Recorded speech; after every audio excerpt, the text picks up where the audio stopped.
Have been has বিন কয়টা টেন্সে বসে? এই হ্যাভ বিন এবং হ্যাজ বিন আর যেন ঝামেলা না হয় আমাদের, এজন্যই এই প্রয়াস প্রেজেন্ট পারফেক্ট টেন্সে হ্যাভ বিন হ্যাজ বিন বসে। I have been invited.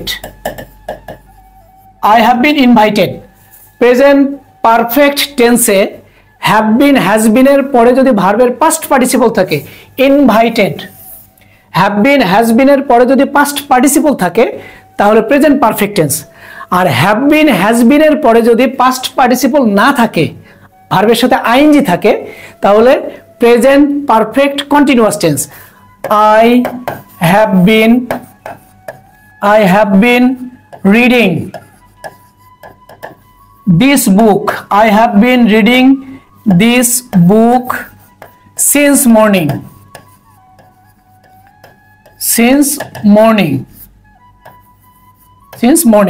তার মানে এখানে মর্নিং আর কি। তো এখানে আমাদের মনে রাখতে হবে হ্যাভ বিন হ্যাজ বিন এর পরে যদি ভার্বের পাস্ট পার্টিসিপল থাকে present perfect, have been has বিন এর পরে যদি ভার্বের সাথে আইএনজি থাকে তাহলে প্রেজেন্ট পারফেক্ট কন্টিনিউয়াস টেন্স। আশা করি ক্লিয়ার। পরবর্তী ভিডিও পাওয়ার জন্য লাইক কমেন্ট শেয়ার দিয়ে পাশে থাকবে।